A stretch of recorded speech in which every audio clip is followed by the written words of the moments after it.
Greetings, I'm Lies. And I'm Scandal. And let's play a game together. All right. So we are in book 5, 6, 7, 17, book chapter 17. 1.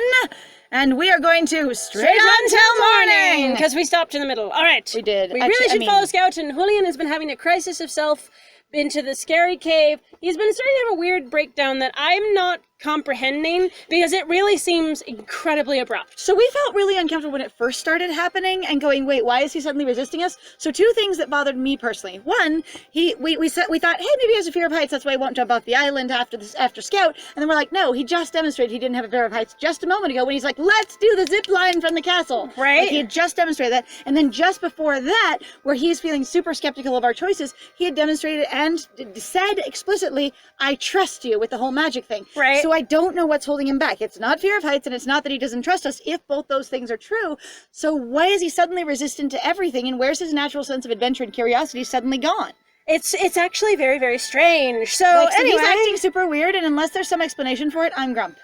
Me too, because it seems very abrupt, and it also, like, even if it's like one of those things going where I was guessing truthfully that he seems to be having a breakdown of self, they're usually warning signs. There's usually sort of nods to it. There's usually indicators where people start making stupid choices. And unless him going, suddenly I wax scientific, is him having a sign of a breakdown, I can't That feels pick it like up. an insult then to the doctor character going, well, you know, you're supposed to be useless garbage anyway, but there we are! So here we are. We really should follow Scout. I take a step into the tunnel, peering into the darkness. Gnarled roots dangle overhead and dust drifts from the walls. When I breathe, I smell damp and rot. Did it jump back a little bit? Yeah, it does. Because remember, because we got to the, we got to here and then we paused because we were like, what? And then it jumped back instead of saving our actual spot because Scout already came back out of the tunnel. Dang it! So we're skipping a tiny bit to get back to where we were. Nerd, wait, he got frustrated. Spider webs, blah, blah, blah. Julian, please. So this is in the last episode, in case you're wondering why we're skipping all this. It's already in that episode. Yeah. With a sigh, they gesture for us to back out of the tunnel. There has to be another way to get to the lighthouse, right? I just want to gently, reach up, grab the sides of his face, pull him down, and go, Julian, are you okay? Your sense of adventure seems to have disappeared. Also, all of your bravado and all of your, playfulness. Unless literally we're actually really going to point out that it is just bravado. It is just a face. It is just a pretend. It's just an act. Because he's greatly insecure and he is greatly compensating all the time and he's terrified. Are we actually going to find out that he's that deep and that we don't know who he is at all? That the entire time we spent getting to know him, we actually didn't get to know him because all of it was basically bravado fueled by fear and panic. Well, bravado and sexual, misdirection fueled by panic. Right. And then we'll have to go, now that we're 90% through your route, we're going to start learning who you actually are? Haven't we gone through also that multiple times? And I'm not saying people don't have layers like onions, but it's sort of... Are you sure you're like an onion? I am! I'm like an onion, alright? I mean, you got 4 layers of shirts on, so you might be. Oh, that's true. But it is one of those things... Let me just start peeling you. Oh, wait. What bothers me then about that particular trope, if he finally is I'm gonna finally get down to it, that to me is very frustrating, because if someone is being open and honest with you, and really, if you're gonna have a good relationship built off of trust, that is so controlling and so manipulative. You need to know who they are. I've known people who go, yeah, well now I'll finally be open with you. I could finally be open. We've been together for 10 years, jackass! Okay, so now you're quoting me. Yeah, no, I know, but I wasn't gonna call you out on that one, so you just outed yourself. Thank you. So I was in one very long relationship where it really was this experience of, even after years of going, I've layers and I've complexities, and it takes time to get through to me. No one really understands me, and I'm just like, you've gone back and forth so many times between you're the only one I can be myself to the you don't understand me because I'm so deep and complex and, basically guarded that even I can't let me open up to you. Which is a super element, in my opinion, of an extreme amount of toxic masculinity in this case, also considering the individual identified as being a man, was definitely a cisgendered man, and had a crap ton of issues in that, and seems to continue to do so, but whatever. And has an amount of issues that I am no longer keeping track of. Yay! All right. Scout leads us further into the forest, to a humble dirt path. Not a proud, this is a humble dirt path. Humble. There's a cute little sign on the side that says, Humble. But in parentheses. Humble. And also, Humble. hi, we took the sign away because they had it. You see, so there's this Christian comedian I used to listen to when I was a really little kid because my family was super Christian. And it's just there. He said, so you see, one time I was awarded a pin at my church for being humble, but they took it away from me because I wore it. Yay! I love that.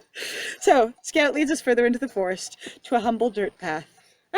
A path! A nice, sunny path without any spider webs. Awesome! Alright, So- I can handle it. Let's do it. Perfect. So- Yes. Excellent. My favourite. I wish to put it on the step and roll my body in it. It'll be great. This is my life. This is my love. Oh. Hey, Julian, now might be a bad time to tell you, but I'm going to anyways. Lays down, starts smearing himself in dirt. Start sliding in the dirt. Yes! Yes! Keep going. I'm listening. I swear. But I'm You just... should know that my pet is a pet spider. Oh. So Astra keeps, Faust the snake, and I eventually wanted my own pet, so I have a spider. I thought we had a chameleon. No, well, I also can have a chameleon. Oh, okay. It's true. There's no reason you can't have two pets. Are you sure? This is, so you should know that one of the animals that I like is also spiders. I will be fine. It's okay, they're not a web building type. That doesn't help.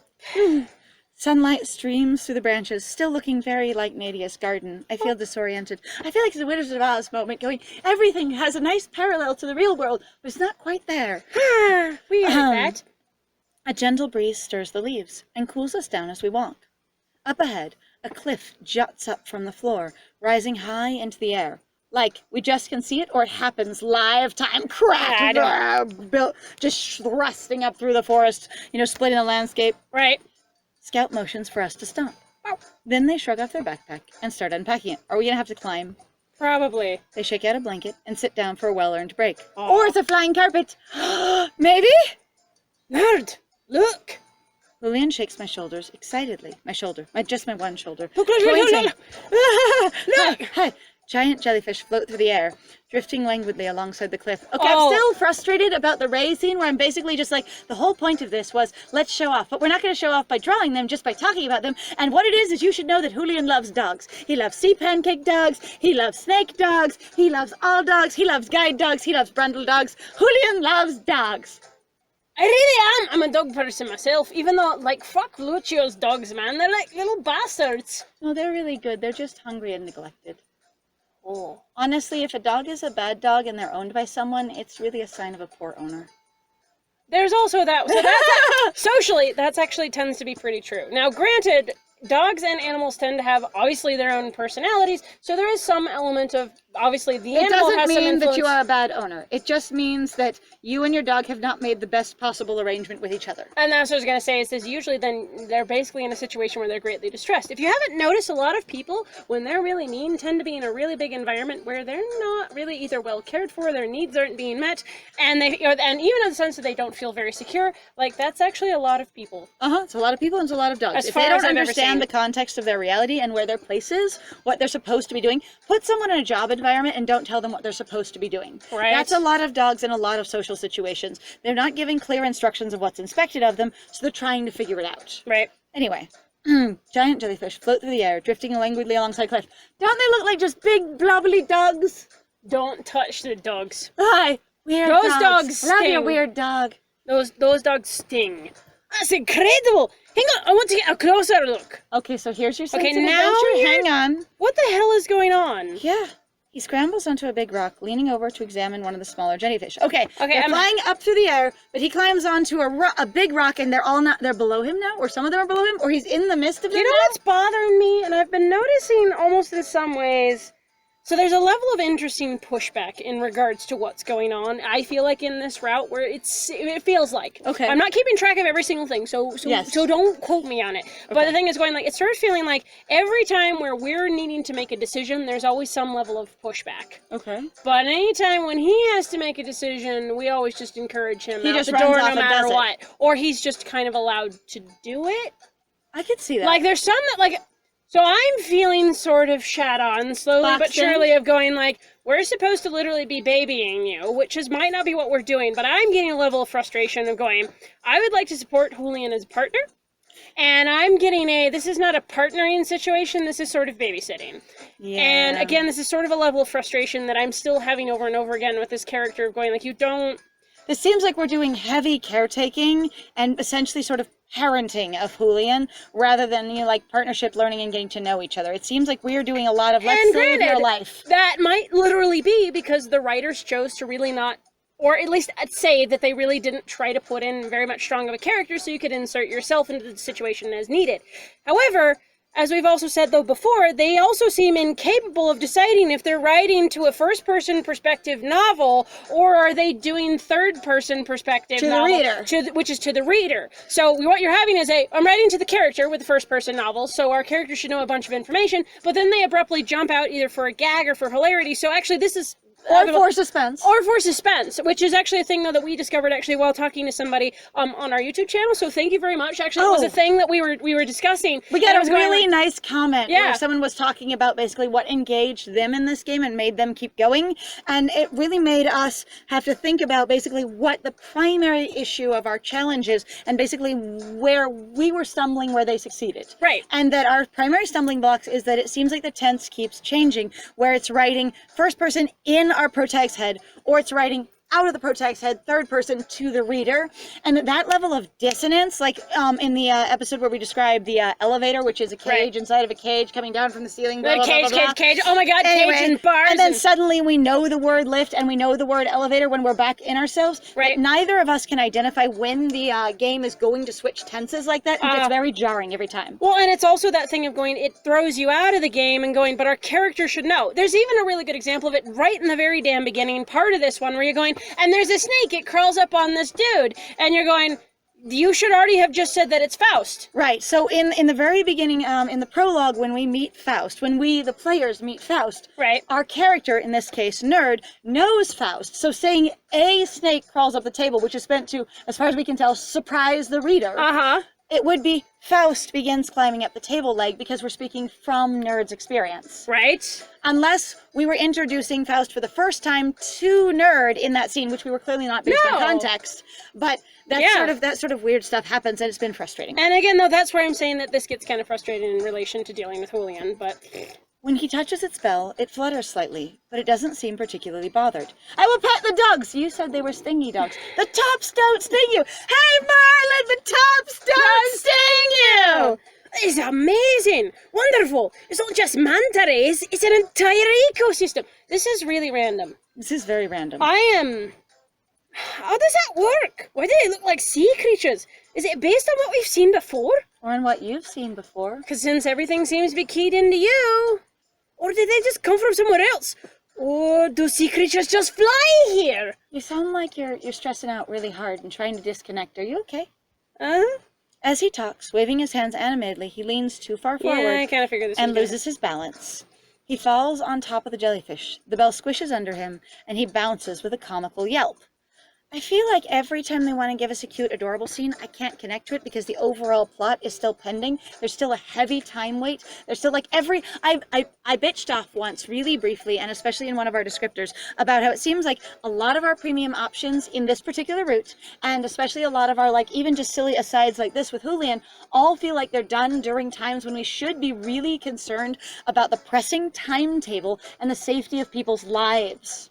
Right. And so for me, I'm like, I don't know how to have fun if I'm that stressed out and anxious about people dying or not. And I will say that this is in the context of this is mostly a visual novel, right? So what you're doing is primarily interacting with a visual sort of choose your own, so like vaguely choose your own adventure novel, right? So I don't know if any of you guys ever played them. We've talked about them before, but they literally were also a genre of books where you would go in and read a choose your own adventure novel where you could pick, you would say it down at the bottom, turn to page, whatever, if you choose this thing, turn to page. And you get 2 to 3 options at the base of your various choice pages. If you're leaving a room, you have to choose which door to go by. If something happens, you have to choose which action to take. Right. And those various things take you to very different pieces of the story. Right. And in that case, you really would still, though, feel going, oh, God, I have to make a decision. Even though, And the thing is like it's trying to do a narrative versus where most games you'll be like, yeah, you're gonna go off and go do 9 million side quests. But the thing is that time won't go forward in those cases, and also you're not like stuck in a linear story necessarily. So if you're thinking about this, it's like if you're playing like Dragon Age or Fallout or any of those big RPG games, the main story is only advanced time-wise when you do main story quests. Right. Otherwise, everything freezes in time. In this one, nothing is freezing in time so far as any interaction we've had to do those side quests, to do those cute little aside stories, to do anything where let's just have fun, you know, like romantic times or like bonding times with Julian. It's like your life is still in danger. I can't connect to this. Our job is still pressing. I can't connect to this. Our society is on the edge of collapse. I can't connect to this. Well, and again, like to me, this still feels more like it's presented more in a format wise like a novel compared to being put out as a game. Right. Like this, again, games are different creatures than books. This is also why they don't necessarily do too well as a movie. Which is why those two things are causing me a lot of struggle. So, comical yelp. Then he starts to laugh, bouncing on purpose. The jellyfish seems totally oblivious. I mean, as far as we understand, jellyfish have a very limited, what we would term intelligence or awareness, but they do definitely feel pain as far as we actually understand. Additionally, if these are genuine jellyfish, they are very gelatinous. So I don't know if you've ever seen a jellyfish washed up on the shore, but I was born in Southern California, not the expensive part. Sure. Oh, let's not get any impressions here. God, I was a poor child, okay? Very poor, both sides, it's fine. I mean, my dad was pretty well off, but my parents split very early. Anyway, that jellyfish, when they wash up on the shore, they are completely flat, and they basically act like a jello mold. They are these really squishy, like slimy and blubbery sort of things that retain no shape and no support. I would argue to some degree that they still have some shape. It's not like they sploot out all over the ground kind of thing. I mean, they don't lose their connection them, to themselves, except for as they start to break down. Well, yeah, but like any bell shape that they have, any collapses. like curving, it collapses and flattens out. There is no bounce to bounce off of. And so this is a completely fictitious jellyfish. In the same way that the ones in Finding Nemo were. Right? That's not how they work. Like, the top won't sting you. True, absolutely. But it is not bouncy. I'm like, and I feel bad because I'm like, I can't take this as fun because yeah, this is fun! Come on, nerd! I'll race you up this cliff! Wait, race me up this cliff how? No. You're gonna bounce from jellyfish to jellyfish Finding Nemo style? No. You're freaking kidding me. Scout said no. I look at Scout, who shows no sign of getting up anytime soon. We have been told... We have arrived. I don't care. I don't care either. This doesn't make any sense. I'm too anxious about the fact that my body has been turned into Lucio, and that he is potentially, you know, that his is also in danger of some kind, and that we are on a very time-sensitive mission. Even if Scout's not moving, I don't feel like I would be able to engage in this of going, sure, let's now, where you didn't before, suddenly completely trust Scout and that they will tell us when it's time to move on, and that we don't need to pay attention to at all, and we can just play around. I can't feel that comfort. I am extremely bothered by this, but that's okay. I'll stay here and watch Scout so that we can make sure. I'll stay here and watch Scout. That way we can make sure that if they get up and start moving again, we won't miss it. If you're sure, nerd, I'll be back soon. The last 4 risky things we needed to do that were important, you didn't want to do. And now you want to do this, which is very risky and uncomfortable just for fun? I don't understand it either. Julian, I'm frustrated with you. He bounces hard, springboarding up to the next jellyfish, and then the next. When I sit next to Scout, they offer me some food. Thank you. He is making me uncomfortable. Together we polish off a loaf of bread, a hunk of cheese, and some dried fruit. I try to do what I can to learn some pantomime with Scout, or to, you know, see if they know any sign language, or if they can speak at all, and I just focus on engaging in that so I can ignore Julian I'm also effectively. having a weird thing, I think, for me in regards to Julian, where there's these very strong elements of where I would call... very just sort of him just being super disassociated in a way of like where I have dealt with men in my life. And a lot of going like, I feel like you're not taking the gravity of the situation under consideration at all. Or they're taking it under consideration in the sense that it's overwhelmed them so hard and they don't feel like there's any clear action they can take. So what they're going to do is take essentially no action and go, we're being eaten by zombies. You know what? You should lighten up and play around a little bit. Get out your super soakers because we're going to die of starvation on top of this mall, you know, because they can't think of anything to do. Right? I don't know. I'm having... But there's also some level of your drama and trauma isn't important. So you need to lighten up because the situation isn't what you think it is. It's not that big a deal. That might be more what you're aiming for. Maybe. And Not so much that, that like, they're... and anyway. I get trying to, lighten the mood. I have been that person going, sometimes you go, this moment's really serious, let's crack a few jokes, kind of thing. Because you're just the tension's too much, I feel like this is going to get nasty, or this is really depressing. Right. And so you can do that. But I think there's a level of sometimes going, you can crack a joke is one thing, but running off and doing something that could potentially be even more physically, air quotey in this case, dangerous, seems a bit much for me. Yeah. All right. The light of the setting sun paints the clouds gold, the sky becoming a haze of pink and purple. It's far too early to be sunset, but then time passes strangely in this world. And I'm not concerned at all about my body or what's happening to Julian's body or anything. I'm sorry, I can't. Or the fact that my essence is now in the shape of Lucio, and I feel like he's going to misuse it. Ew. Ew. I still want to scrub out the inside when I get it back. I'd like to scrub my molecules when I get them back. Hang on, before I get back in there. before I receive this body back, let me just shove it in a tub of soap first. I'm gonna grab a spiritual sponge and go... And an intangible washboard. Sure. Julian, what are you doing? No, that's your body. It's okay. It'll be clean soon, very soon. Give me a minute. Let me just get his essence off of it. Right? This was way, way deeper than a physical intimacy. Yeah. Just let me get it away. All right. The sky darkens to rich, deep blue, soft as velvet. A crescent moon casts silvery light over the trees. One of the jellyfish dips, then another, as Julian bounces down to the ground. Sorry to keep you waiting, Darren. Shall we? We weren't waiting on you. We were waiting on Scout, but thanks. That was very passive-aggressive. I'm irritated. It's okay. I was about to say, I just got dunked on. Because it's true. Because it's true. Scout bundles everything back up and returns to the path, guiding us forward. The moon hasn't budged an inch, but it feels like crickets and water. We're back to the dock, which was the other dock. It's crickets and water.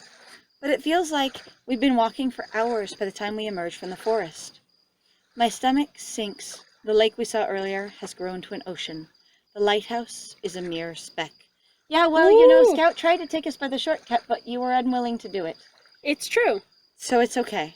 And we still don't know why. Scout points towards a wooden pier. A sailboat bobs gently in the calm water. Thank you, Scout. I'm sorry we wouldn't take your shortcut, but I appreciate it. Why don't we just... Oh, wait, what's that? Are those baby seals? He's really going We're gonna have to go to the islands of the corpses where you are uncomfortable, my dude. I squint, looking further down the beach. Those are baby seals playing in the water, but something's not right. Let's just, go say hi. Why not? Scout barks sharply, apparently losing patience, and tries to usher him onto the pier. Yes, you too, please. But Julian scoots away. Really? My God. Dashes down I'm the okay. beach? I'm having a very much I am babysitting a man-child right now. It feels like we're incredibly babysitting. What happened to his character development? Period. I don't know. Okay, so I don't know if they're just going, we're gonna try to add tension and drama. I'm like, no. I'm not connected to what's happening here. So if this is a clear part of his character arc that you, the viewer, understand better, without really spoiling the whole thing, because again, we're trying to stay this blind, if you could sort of explain what we're missing, if you know, you're invited to do so. With a deep, disappointed sigh, Scout plops down on the sand to wait, because this isn't my journey after all, it's Julian's. Feeling slightly awkward, I follow Julian down the beach. Thank you for actually lining up with me, the reader's feelings. The baby seals are the size of large dogs, but as playful as puppies, tumbling over each other in the surf. Their hides are a mirror of the night sky above us, blue, purple, and dotted with sparkling stars. Julian, if these are the babies, we need to be careful of the parents. They could flatten us. I did. That's huge. Huge. And also, whoa. Julian crouches next to a seal, petting its head. It bleats encouragingly to him. It bleats. These seals are like goats. Blah. Not barking. Burp, burp, burp, burp. Isn't this nice? Much better than all that dangerous stuff out here. Since when are we encountering dangerous stuff out here? Julian, I'm just going to gently take your hand and lead you back to Scout and tell you that whatever process you're going through, I'm not qualified to help you with it, but since this concerns my body and physical safety too, you need to come with me. Yeah, this feels really rude. I look dubiously from the calm ocean to Julian. Something is wrong. What do you think you're doing? Is something wrong? I know something's wrong. So is something wrong seems... I don't know which one they would think is the one of, please tell me what your issue is. What is your damage, dear? Yeah, I'm like, because he's been... I'm not as a bit like, this is like, I'm going to dodge, I'm going to dodge, I'm going to dodge. I'm like... So we know something's wrong, so I'm going to say, what do you think you're doing? Since it's not with like an exclamation point or anything, I don't feel like it's accusatory, more like a, I am confused. What do you think you're doing? I don't know what he thinks he's doing. But I was just saying, because by this point we should know something's wrong. Since we should have already gone over about like how something since our character has wrong. known him for this amount of time and spent more time with him than we on screen have, like we should recognize there's something wrong and ask him about it. However, if what do you think you're doing based on the author's interpretation is more of a, I'm frustrated and I don't see that anything's wrong at all, going, what do you think you're doing? Then I don't know if I'm asking that. All right. So that kind of frustrates me. I think the thing is, honestly, it's been like, I'm like, I don't know. Maybe this like going like, maybe getting him to say it rather than going like, instead of us deciding for there's something wrong, him going like, what do you think you're doing? Maybe less confrontational in this point, because he's clearly avoiding everything. Like, he's walked away from us. He's done. I'm like, this. Because for me, what do you think you're doing sounds way more natural, because we know there's something wrong. We should know. Yeah, I'm like, that's. What do you think you're doing? Oh. It's dangerous, isn't it? Is it? It's dangerous, is it? I wave out at the calm ocean. Julian coughs awkwardly, his ears going red. He moves to stand up, but the seal pup he's been petting huffs loudly and then hauls itself forward. The seal pup lies bodily across his legs, snorting wetly. Now he can't get away, and he'll have to listen to me talk to him. Julian, do you really think it's dangerous? Well, no. You just don't want your body back, do you? You just want to be done with all that complicated stuff. Yeah, you're ready to die, and you're just ready to do it. You just want to be dead. Really? And what's really bothering you? He trails off, struggling to get the words together, and the feeling back in his legs. One of the other seal pups headbutts my leg, investigating my ankle, and rolls onto its side. It snuffles happily when I pet it. My hand comes away streaked with blue, purple, and silver stardust. Oh, that sounds pretty. That sounds very pretty. Sounds very pretty. I gently plap that against Julian, leaving a soft, beautiful handprint on his face. Talk to me. I think I'm afraid, nerd. Yeah, like, really? You've basically indicated you're afraid like 4 times. He takes a deep breath, then steels himself and keeps talking. Don't get me wrong, you've done so much to help me. Guiding me, teaching me magic. You know, I just kind of the younger one here. You seem to need a lot of parenting. Like I said, I feel like we're guiding along basically a man-child who's had very... I'm like, and I'm not saying that you shouldn't care for the people who need help. You shouldn't necessarily be in a relationship with them. No! That's the thing of my problem going, like, you should then go basically have a very different relation, like, damn. Right, you shouldn't be in a romantic relationship with them unless it's something you've agreed upon and understand together. And a thing where you've developed your own words and your own communication, and you both understand and regularly have check-ins, and whatever the fuck else. This does not feel very consensual. This feels very frustrating to me. It doesn't feel like partners are equals at all. Nope. Well, it's been a lot to take in, and I'm still not used to all this. Jumping off a cliff, going to a tunnel of giant spiders, and who knows what's waiting for us in that lighthouse. The magician said to seek purpose, but what if we don't like what we find? It doesn't matter.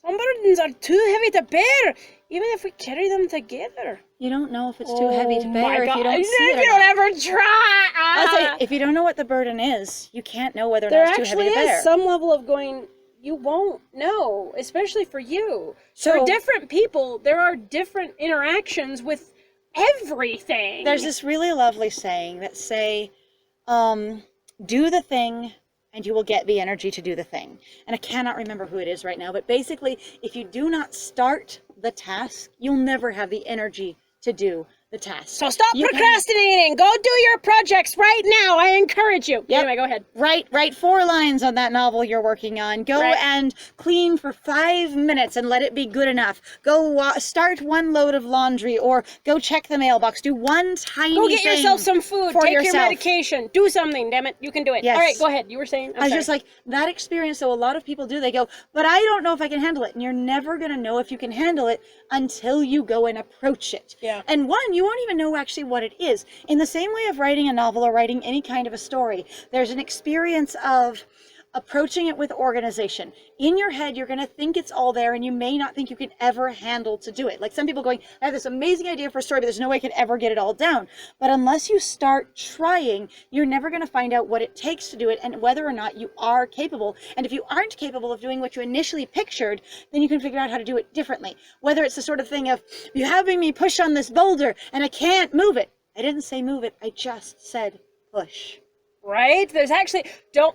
Listen to what was actually said. Understand what the task actually involves. And if you won't understand what the task actually involves, you can put it off indefinitely and continue to call yourself a failure because you simply won't address it. And also potentially work yourself so much harder than you were ever asked to do before. Plenty of people basically work themselves to death, and it's like, nobody asked you to do that. Yeah, but you should do it. Yeah, but I have to do it. And it's like, that's also a way, though, plenty of people take advantage of you. So going clearly with what is stated. When I was in management, there was a lot of times where people said it needs to be more and better and different than that. I need to do it exactly this way. And I'm like, according to the job, you don't need to do it exactly that way. And that way is stressing you out, exhausting you, frustrating you. It's causing your job to be harder. Yeah. So while I appreciate that you have a personal investment in that experience, you need to do it in a way that allows you to work this job more safely for yourself, more comfortably, without exhausting and hurting yourself. And there was also that thing, too, sometimes you realize going like, it's also like it's not necessary. Exactly. You are not getting paid. You are not getting asked to You're do also that. not You are putting yourself out there and then getting angry when nobody acknowledges you for doing something they never asked you to do. Actually, a lot of times I watch people would get in trouble for going above and beyond because it was things people never accounted for. Like, they weren't kidding. They were like, when I want you to do this one thing, I want you to do the one thing. And you have to sort of figure out what the priorities are in that case. And this, I'm going to wrap this up here real quick as far as it being an aside. But if somebody goes, hey, I want you to clean this area and we've got 30 minutes to do it, the important pieces are clean the area and 30 minutes to do it. You might be able to get that area spotless and beautiful and incredible. But if you cannot do it in that 30-minute timeline, then you need to adjust your standards for spotlessness. Yes. As long as you know what the basic requirements are and you can do that in the amount of time required, you're perfect. But if you get half of it clean in 30 minutes and it's really, really greatly clean and the other half is unusable, you have failed in the task requested of you. Yep, pretty much. Not because you weren't good enough, but because between you and the person directing you, you didn't understand what the important part was. Right. All right, too heavy to bear. That's a problem for future us. Oh my gosh, that's a problem for future us. Oh my god. For just you and me. Problem for future us doesn't matter. But it's capital. I love it's future us is capitalized. I'm like, what does that even mean? Future us. The as the platitude of future us. Uh-huh. I'm also like, oh my god, that sounds like such a dismissal. We're not in this we're alone. not in this alone. Like, Yeah, screw that. It's not just us handling this. Holy cow, we've always said that. You're not by yourself. Like, Nadia's involved, Astra's involved, Pasha's involved, this is the not guy's involved, the blindly Arcana's involved. flinging yourself into the abyss. Mezzalinka's involved in some way or another. There are a lot of people involved. Plus, Nadia has a huge crap ton of family, apparently, that has never been involved before, but are now apparently on board with the fact that you're not dead. So, we got a lot going for us here. There's a lot of people in this. You got some homies. Nadia cares about you. If we can't carry a burden, even together, we have other people who can help. You're such a loner. God, no kidding. We do, don't we? Yes, we do. Now I'm going to gently roll this giant seal puff off of your legs and we're going to start moving. Quickly, before the parents come in here and murder us. Yes. It's strange relying on other people. I'm not really used to it. Is that why you and Astra went downhill? Because Astra might actually be more of a team person than you are? Where you're like, it's all about me and my pointy tits. It's all about me and my individual experience having to handle everything. I understand you might be an incredibly independent person who feels a desperate need to be self-sufficient to be acceptable. However, teamwork is powerful. However, also at the same time, too, that is an element of toxic masculinity, of going, It is. I need to be powerful. It's me. If I'm not successful, and it doesn't even matter if us as a team wasn't successful, if I was successful, I watch people all the time, actually, Go, well, attack I each other. did well. Well, I did fine. It's like, I this did was a my part. team thing. Yeah, and that's the thing, like, actually in the Monsters, Inc. prequel/sequel, Right. if you don't all make it as a team, then you lose. Right. And that is a really important thing in, like, any environment. Going, if you're a part of a team, the whole team has to succeed. But I wasn't even going to say toxic masculinity. you're I was fine. just going to say it is a problem with our society where there's yeah. a belief that if you can't make it on your own, in fact, capitalism basically structures it, if you can't make it on your own, you are a failure. It's true. That you have to be a success individually by yourself. You have to be able to be a single income household. You have to be able to be the pillar in your relationship. If your relationship is failing, it's about you. And on the other side, for them, if their relationship is failing, it's about them. But a relationship is a partnership. If it is failing, it has to do with both people, even if they're accountable for different things. Right. Which they usually You can are. have a partnership of equals where two people know very different things. That's Or you okay. can have a relationship where there are problems and one of you thinks it's all you, but it's also how the other person's responding to you, how they're interacting with it, how they're able to access what the challenges are. Right. It is both people because it is a team effort. You cannot have a cheer squad where only one person is the problem, genuinely.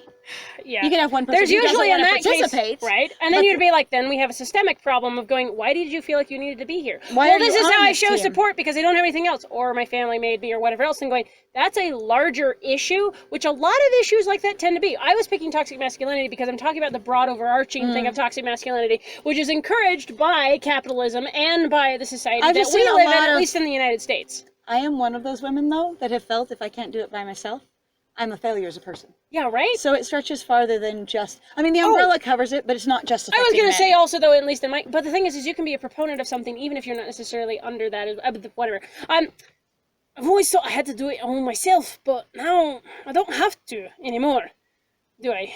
No. Old habits are hard to break, but we'll manage. You'll manage. I don't even have any old habits to break. I'm not old enough. But you will manage, and I will learn from your example in case I ever run into a rut. With a little help from our friends. There's so many random little quotes in here that, like, that sounds like a cultural reference that they shouldn't have the culture for. Yeah, Like- pretty much. Like, it pulls me, like, out of it going, this is so meta. We'll get by with a little help from our friends. And I'm like, I get as a reader that that's cute, but I'm like, where would that come from in their culture? Do we have that media? Do we have that performance? Do we have musicals? Do we have classic age of Hollywood musicals? That's fine.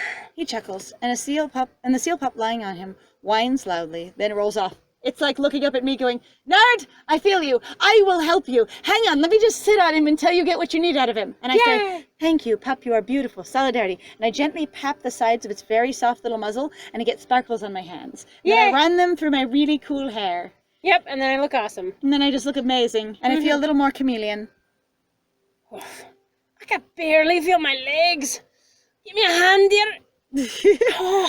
I help him to his feet, and he wobbles unsteadily, wincing. That was a lot of weight. That was probably like 600 pounds on your thighs. So if we're going to make a reference to Buffy the Vampire Slayer, are you okay? And this is back to the movie again, not the show. Going, well, I can't move my legs. Oh my gosh, why not?